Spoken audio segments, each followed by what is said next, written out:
Comprenez-vous pourquoi moi, Dan Paradis, et puis le Centre de fauconnerie, on a décidé de faire le projet Inoc de reproduction des aigles royaux en captivité? Écoutez, au Québec, là, il n'y a personne qui possède de couple d'aigles royales pour la reproduction. Moi, j'en ai un couple. Donc, comprenez-vous pourquoi on fait ce projet-là? Les éoliennes viennent d'apparaître, ça fait 1 an qu'on a ça dans la face maintenant qui vient briser notre décor. Mais outre ça, là, c'est que c'est dans une zone de migration des grands oiseaux de proie. On a filmé des aigles à tête blanche, des aigles royaux dans ces endroits-là. Et puis, ce qui est important, c'est lorsque je parle d'entraîner les aigles en fauconnerie, c'est que pour garder un animal en santé mentalement, il faut toujours bien faire ce qui est venu au monde pour faire. Puis l'aigle royal, c'est un chasseur, c'est un prédateur. Donc pour avoir des bons résultats par la suite, pour la reproduction en captivité, c'est sûr qu'il faut chasser avec nos aigles, il faut les faire voler. Quitte à chasser des leurs, mais au moins qu'ils aient cette activité-là, cette dynamique-là dans leur esprit, dans leur fonction biologique aussi. Donc, ce que je veux faire, c'est tout simplement de créer cette arche de Noé pour arriver en aide la journée où est-ce que il y en a qui vont se gratter la tête puis ils vont dire « Ouais, qu'est-ce qu'on fait là? À cette heure que c'est un hécatombe ou à cette heure que les dégâts sont faits, qu'est-ce qu'on fait pour remédier à la situation? » Un peu comme il a été fait avec le faucon pèlerin dans les années 70, 80, 90 puis qui continue encore là. On a 2 fois plus de faucons pèlerins aujourd'hui qu'avant les années 50, avant le problème du DDT. Parce que le programme de repopulation des stocks sauvages a très bien fonctionné. Mais pour l'aigle royal, c'est une nouvelle menace qu'on voit là. Il n'y avait pas besoin de ça en plus. Il y a seulement que 50 nids répertoriés dans la province de Québec. Ça va leur donner leur coup de mort. C'est certain que ça ne fera pas du bien, là.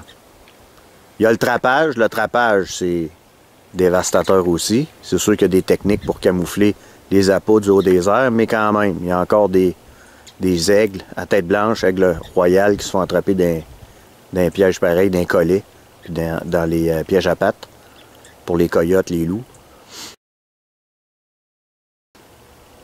Sinon, les fils électriques, c'est évident que par électrocution, ça aussi, c'est un problème majeur. Mais les éoliennes, dans les zones de migration de l'aigle royal, c'est comme la cerise sur Sunday, là. Puis ici, on est dans un corridor majeur de migration d'aigle royal et j'ai des preuves à l'appui en vidéo. J'ai filmé un aigle royal ici à Saint-Narcisse-de-Beaurivage, en migration au mois de décembre 2017. Puis j'ai observé, j'ai pas de film de ça parce que j'étais en véhicule, à Kenners Mills, environ à 35-40 km en ligne droite d'ici, qui est à peu près vers là-bas, où est-ce que vous voyez les autres éoliennes là. J'ai observé un aigle royal en passe migratoire encore une fois il y a 2 ans au mois de décembre. Donc, oui, on est dans le corridor de migration des aigles royaux. Ça, c'est la chaîne de montagne des Appalaches. Et oui, ils vont utiliser ce corridor-là pour migrer. Donc, les éoliennes sont carrées dedans. Bref, j'avais filmé un aigle royal sur ce mélèze-là mort dans le mois de décembre. Il suivait la queue des migrations des oies blanches. Un aigle royal.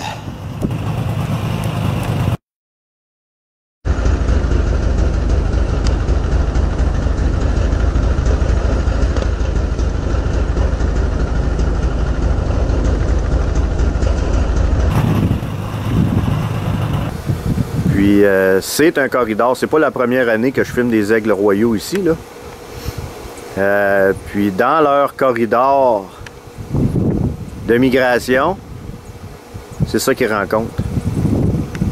Ça a tout poussé depuis l'été passé. Ils ont fait un raid, en tout cas,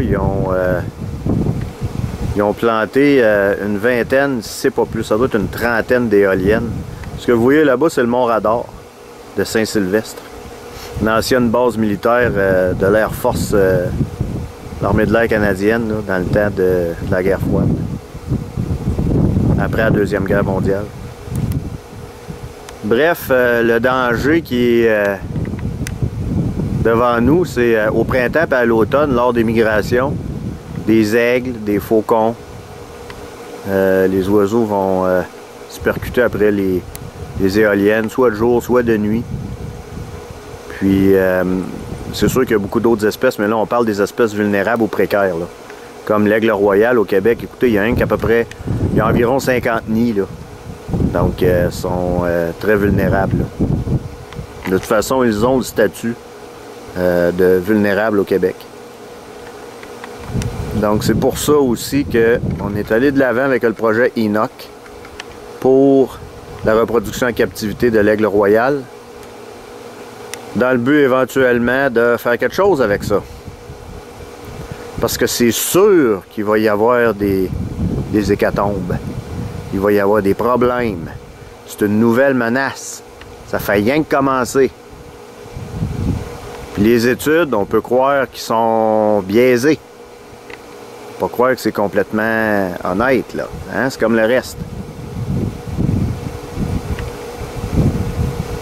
Donc, on va laisser ça là-dessus, puis on reviendra plus tard avec d'autres chroniques.